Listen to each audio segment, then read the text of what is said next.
자외선 차단제 같은 경우는 자외선 B가 이제 한여름에 문제가 되는 자외선이고요. 자외선 A는 한여름이 아니고 지금 요즘 같은 겨울이 됐을 때도 언제나 들어오는 그런 자외선이거든요. 그래서 자외선 A를 이제 많이 막아줘야지 피부가 검어지는 걸 방지할 수 있고, 자외선 B 같은 경우는 여름에 이제 빨갛게 타는 거, 일광화상 이제 그런 거에 문제가 되니까 여름에 이제 선크림을 많이 바르자 이렇게 이야기를 하는 건데요. 그런데 자외선 차단제, 이 자외선의 작용은 우리 몸의 DNA들끼리 하고 있는 결합을 끊을 수가 있어요. 자외선이 워낙에 에너지가 커서. 그래서 DNA 결합을 끊었다가 걔네들이 다시 결합이 되면 돌연변이 세포가 생기고, 그 돌연변이 세포들 중에 이제 안 좋은 것들이 암이 되는 거거든요. 그래서 자외선 차단제 피부에 이제 잘 바르자 이렇게 이야기를 하는 건데요. 여태까지 우리가 썼던 자외선 차단제, 왜 무기자차, 유기자차 이렇게 어려워요. 무기 자외선 차단제는 돌가루예요. 그냥 그 티타늄 디옥사이드, 그럼 이산화티타늄, 그래서 티타늄이랑 금속이 산소랑 결합한 거. 산화아연, 저것도 그냥 돌가루예요. 그래서 독성이랑 자극이 별로 없고, 그 다음에 얼굴에 돌가루를 한번 이렇게 코팅을 해줘서, 그래서 빛이 이렇게 그냥 반사되게 만들어주는, 못 들어오게 만들어주는 그런 역할을 하거든요. 그래서 저 두 가지 성분들은 이런 알레르기도 별로 없고요. 그 다음에 그 산화아연, 징크옥사이드 같은 경우는 왜 수두 걸린 아이들 몸에 바르는 네네네. 그런 약품, 그런 데도 다 그냥 사용하는 물질이라 굉장히, 디스커버 때에서 진흙 바르는 게 맞아요. 그래서 그냥 돌가루인데, 문제는 이 돌가루는 흰색이에요, 둘 다. 둘 다 흰색이라서 이렇게 배탁 현상이라고 이야기하는. 그러니까 자외선 차단제 조금 기간 된 거 따고 한 달 정도 있다가 하면 이렇게 기름만 쭉 나오는 그런 경험이 있으시죠? 그게 다 무기자차거든요. 그러니까 돌가루를 기름에 개놓은 거라서 사용감이 그닥 좋지 않기 때문에, 그럼 또 사람들은 새로운 걸 만들잖아요? 어떻게 만들었느냐? 이렇게 만드는 거죠. 유기계열 자외선 차단제 같은 경우는 지구상에 없던 물질이에요. 얘네들은. 혼합자차 같은 경우는 유기자차랑 무기자차 섞은 거예요. 섞은 거고, 이 유기계열 자외선 차단제 같은 경우는 지구상에 없던 물질을 사람들이 만들어냈기 때문에 이렇게 복잡하게 생긴 아이들이죠. 되게 복잡하게 생겼잖아요.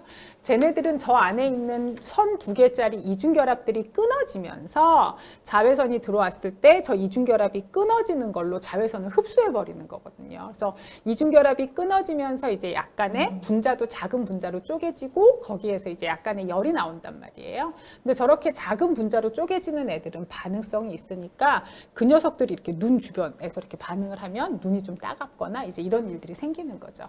그리고 오늘 자외선 차단제에 대해서 궁금한 점이 되게 많은가 봐요. 질문이 네. 계속 올라오고 있는데 질문 네. 한번 훑어보고 네. 갈까요? 네네. 백탁 현상을 선호하는 사람, 백탁 현상은 안 좋은 건 아니에요. 안 좋은 건 절대 아닌데, 이제 싫어하는 사람들이 있으니까 얼굴이 이렇게 허옇게 되는, 허옇게 뜨는 것처럼 된다는, 그렇게. 그 다음에 유기계열 자차랑 무기계열 자차, 걔네들의 각각 장단점을 어떻게 살리는 거냐면요. 혼합자차 같은 경우는 아까 무기계열 자외선 차단제가 돌가루라 그랬잖아요. 그 돌가루를 나노 사이즈로 작게 만든 거예요.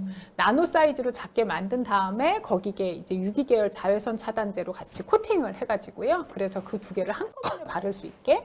그 다음에 무기계열 혼합자차 중에서는 무기계열 자외선 차단제를 나노 사이즈로 만들고, 거기에 K-뷰티, 워낙에 우리나라 화장품 좋잖아요. 이제 거기에서 파운데이션 같은 그런 성분으로 그걸 감싸서, 그래서 이렇게 싹 얼굴에 바르면 사용감은 좋고, 사이즈가 나노 사이즈가 됐으니까요. 사용감은 좋고 피부에 이제 한번 코팅이 되는 이제 이런 걸로 그거를 이제 좀 혼합자차를 만든 거고요. 아까 이지수님 그 질문은 제가 보면서 벤젠으로 끊어지진 않아요. 저기는 지금 저 벤젠고리 같아 보면 벤젠으로 끊어지진 않고 탄소하고 산소 사이의 이중결합, 그런 부분들이 끊어지는 그런 부분으로 주로 하는 거고요. 아까 이지수님 저 질문을 제가 되게 환경을 생각한다면 이렇게 그 말씀이 나오셔서 되게 주의 깊게 봤는데, 왜냐면 제 다음 슬라이드가 그 내용이거든요. 이 자외선 차단제 중에서도 유기계열 자외선 차단제는 투명한 자외선 차단제 있잖아요. 네. 발랐을 때 아무 그런 거 없이 그냥 되게 효과 좋다는 투명한 자외선 차단제다 다 유기계열이거든요. 근데 이건 지구상에 없던 물질을 사람이 만든 거라 그랬잖아요. 그러다 보니까 이런 문제가 생기는 거예요. 해마다 14,000여 톤의 자외선 차단제가 바닷물로 들어가요. 그러면 걔네가 하는 일은 자외선을 차단하는 거니까 바닷물 속에 들어가 있는, 그 바닷물 속에 깊게 들어가서 왜 그런 거 외우잖아요. 미역, 뭐 김 이런 애들, 걔는 홍조류, 갈조류 막 이래갖고 조류들 외우고 바닷물 속으로 이렇게 태양빛이 들어가 줘야 되는데 그걸 다 차단해 버리는 거거든요. 그래서 산호가 다 죽게 되는 거예요. 요즘에 나오는 그 산호 백화 현상이 바닷물의 온도가 올라가서만은 아니고요. 이게 산호가 되게 신기한 게 세계 바다에 산호가 퍼져 있는 곳이 약 15% 정도 되는데요. 해양 생물의 70%가 그 산호초에서 살고 있거든요. 그러니까 산호가 망가진다는 건 해양 전체가 망가지는 거나 마찬가지인데 저 산호의 자외선 차단제 때문에 산호들이 지금 죽고 있어서 문제가 생기는 거죠. 그래서 여러분들이 자외선 차단제 쓰실 때도요. 사실은 사람이 피부가 좀 덜 타기 위해서 사용하는 건데 내가 쓰는 자외선 차단제가 바다로 흘러 들어가서 저런 큰일을 일으킬 수도 있으니까 가능하면 모자, 양산 이런 거 있잖아요. 네. 그리고 자외선 차단제 너무 과량으로 쓰거나 이런 것들은 내 피부에도 그닥 좋지 않으니까요. 네. 그런 부분 사람이 이제 그 환경이랑 공존하는 방법을 좀 같이 연구해 보면 어떨까 싶어요. 네. 그 저희가 바르는 자외선 차단제가 물에 씻겨서 흘러서 바다로 저렇게 많이 들어간다는 네. 그런 말씀이신 네. 거예요? 네. 심각하네요. 되게, 네. 그래서 하와이 같은 경우는 올해 1월 1일부터 사실은 효력이 나와서 그렇게 해서 옥시벤존하고 옥실 메톡시 신라메이트가 들어간 저 두 성분이 자외선 차단제, 저 두 성분이 산호에 진짜 정말 안 좋거든요. 네. 그래서 저 두 성분이 있는 자외선 차단제는 아예 판매도 금지할 정도로. 네. 하와이에서는 진짜 전 세계 모든 사람이 엄청 많이 바를 것 같은데. 네, 그리고 하와이는 특히나 거기 해양에서 이렇게 하면 바르고 바닷물 속에 들어갔다 그렇죠. 나오면 바로 또 따가우니까 또 바르고 또 네. 들어갔다 나오고 이러니까 그래서 그런 문제가 되게 있어서 그래서 저런 것들이 좀 문제가 되고 있는 거죠. 얼마나 많이 발랐다기보다 사람이 너무 많아서 그래요. 네, 많은 사람들이 그냥 조금씩만 발라도 그게 이제 바다로 다 모여 들어가는 거니까요. 그런 문제가 생기는 거죠. 네.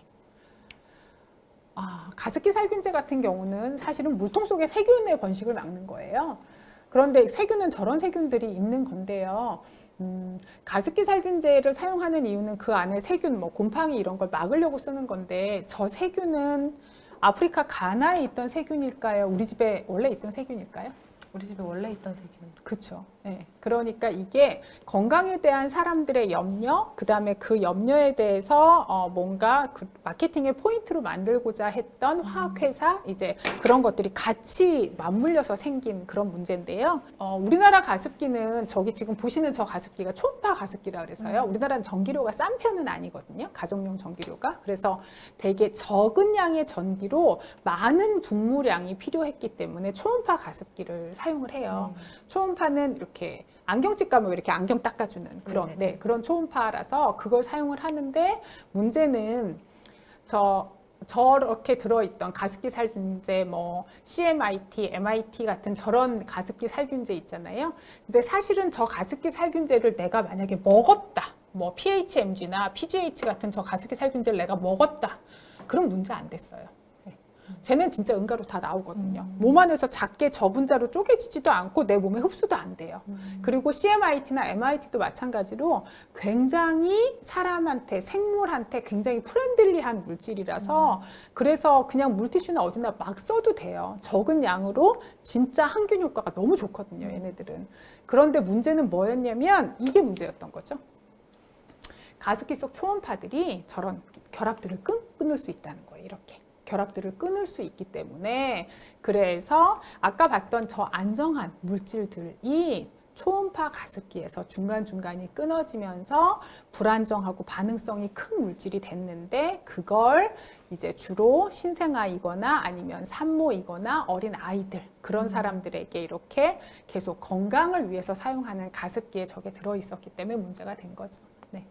그래서 사실은 가습기 살균제는 바이오사이드라 그래서 어떤 살 생물제 중에 전 세계에서 유일하게 일어난 사건이고요.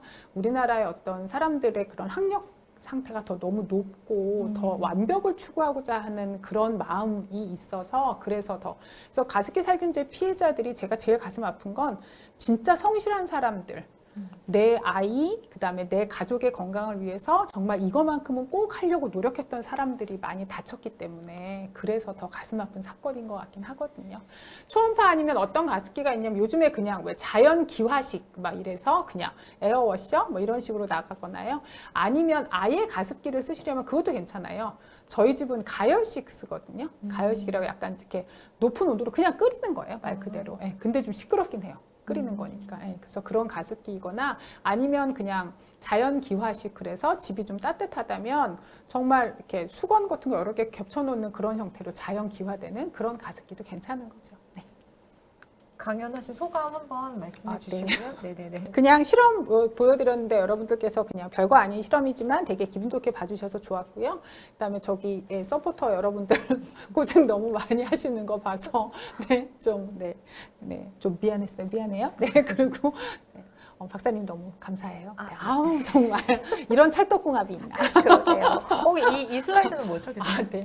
공대생, 네, 저 공대생 수업 많이 해요. 저희 이게요. 네, 제가 사실은 이 자리에서 여러분들하고 이렇게 뭔가 이야기를 할 수 있게 되기까지, 그러니까 제가 책을 쓰게 되기까지 사실은 그냥 저는 화학을 강의하고 그냥 연구하고 강의하는 교수잖아요. 네, 근데 저 짤 혹시 보셨어요? 네, 저예요. 네, 맞아요. 저예요. 네. 저 때로 말씀드릴 것 같으면 제가 둘째 임신해가지고 막 거의 그 입덧에 죽어가던 그 시기 토요일 오후 3시 3분에 누가 저한테 저렇게 보낸 거예요. 왜 자기 폰에 화학 마음을 자기가 저장해놓고 왜 그걸 나한테 물어보냐고. 근데 화학이라니까 왠지 학교 같잖아요. 그래서 제가 또 이렇게 또 관등성명을 댔죠. 한양대학교 화학과 김민경 교수입니다. 근데 궁금하잖아요. 그러는 그쪽은 누구신지 그랬더니 이제 제 수업 듣고 있는 학생이었던 거예요. 근데 저게 6월 달에 저 학생이 저렇게 해놓고 사실은 제가 3월 달에 제 수업할 때 처음 시작할 때 학생들한테 제 핸드폰 번호를 공개하거든요. 그래서 공부하다가 모르는 거 있거나 그러면 언제든지 물어봐라 이렇게. 그래서 저장을 공개를 하는데 그 학생이 그걸 할 때는 저렇게 자기가 저장을 해놓고 나중에 잊어버린 거죠. 그래서 물어보고 이제 했으니까 애가 질문을 안 했다는 거네요. 그렇죠. 안 한 거죠. 그래서 하니까 죄송합니다 이렇게 하고 자기 페이스북에 올린 거예요. 네, 자기 페이스북에다가 그걸 올리면서 내가 이렇게 멍청한 짓을 했다 이렇게 올렸거든요. 근데 거기까지는 아무 그거 아니었어요. 거기다 문제는 뭐냐? 저는 페이스북을 안 하는 사람이라 몰랐거든요. 근데 이게 그 다음 해에 난리가 난 거예요. 사람들이 이제 이렇게 페이스북에 올렸으니까 이렇게 나르다가 어떤 식으로 와전이 되기 시작하냐면 6월 달이면 6월 말에 이제 대학은 기말고사 보거든요. 학점 나올 때니까. 그러니까 교수한테 아부에서 학점 잘 받는 법 이런 식으로요. 그래가지고 소명했잖아요. 이 학생의 학점 뭐였느냐. 그래서 무슨 문제가 없었느냐. 그래갖고 그냥 전 이렇게 그 국민적으로 문제가 됐던 그 말 타는 학생이 있었어요. 네, 그 이후에 저희는 10년치 그 출석부랑 저 방에 가면 난리도 아니에요. 10년치 답안지 다 있거든요. 그래서 갖고 있는 상태니까. 그리고 그 전부터 제가 좀 소심해가지고 혹시나 문제 생길까봐 한 5년치씩은 갖고 있었단 말이에요. 그래서 갖고 있었으니까 그냥 중간도 잘 받고 기말도 이렇게 했고 그다음에 출석도 이렇게 해서 문제 없었으니까. 그런데 이제 자꾸 사람들이 그런 식으로 확대해갖고 이제 자꾸 여기저기 붙이니까 다니니까 그 학생이 그 다음 해 3월 달에 저렇게 학교 그 게시판에다 올린 거예요. 이런다고 점수 잘 주는 사람도 아니고 그래서 너무 이슈가 되고 있는 것 같아서 죄송하다고 이렇게 연락했는데 저는 근데 저거 봤죠. 그 학생이 연락했을 때 괜찮아 뭐 그럴 수도 있지 뭐 그냥 그리고 넘겼거든요. 페이스북에 어느 정도 영향력인지 몰랐어요. 근데 막 갑자기 뭐 여러 가지 검색 엔진에서 막 이렇게 실시간으로 뜨고 뭐 이러니까 조금 무섭긴 하더라고요. 실명이 돌면서 그러니까. 근데 그냥 뭐 괜찮아 그냥 그러고 말았거든요. 그랬더니 그 다음에 이렇게 네이버에서 연락이 온 거죠. 네가 화학 가지고 뭐 얘기를 재밌게 잘한다며 그러면 화학에 대해서 이렇게 2주에 한 번씩 우리한테 원고를 좀 써주지 않을래? 근데 몰랐던 거죠. 이과생인 저는. A4 용지 15장을 2주에 한 번씩 쓴다. 보고서인 줄 알았지. 보고서는 난 쓸 수 있거든요, 솔직히. 근데 이야기를 풀어내는 거. 진짜 저희 아이들이 저 책 쓴다 그러면 엄마 다시는 그건 사람이 할 짓이 아니라고 그때 엄마가 얼마나 우리한테 짜증을 냈는지 아냐며 아주 애들이 학을 띄는 그래갖고 네이버에서 얘기가 나와서 그 원고를 쓰다 보니까 그거를 또 출판사에서 이렇게 책으로 이제 하게 돼서 우리 집에 화학자가 산다는 책이 나오게 된 거고 그렇게 책이 한 권 나오니까 세상은 온통 화학이야. 저 책 진짜 재밌어요. 저거는 그 베트남계 독일 유튜버 분이 이렇게 쓰신 건데요. 진짜 화학 공부하신 분이 쓰셨는데 제가 봐도 들어도 정말 말을 너무 재밌게 하셨다 싶더라고요. 그래서 저 책에 대해서는 화학적인 내용을 쭉 감수하는 그걸 이제 하고요. 그리고 나서 이제 오늘의 화학이라는 저거는 그 미국의 굉장히 유명한 그 저널 에디터이신 분인데 굉장히 독특한 정신 세계를 가진 그런 분이 쓴 책을 제가 이제 번역을 해서 나오게 된 거거든요. 네. 그래서 사실은 이 강의를 하면서 제가 중고등학교 다니면서 강의도 하고 그다음에 어른들 대상으로 하는 강의 할 때마다 언제나 제 끝에 제 소개 아닌 소개를 넣는 이유는 오늘 얘기했던 화학적인 거 아무것도 다 모르셔도 돼요. 다 잊어버리셔도 돼요. 근데 요즘 같은 세상에서 제일 중요한 건 이거더라고요.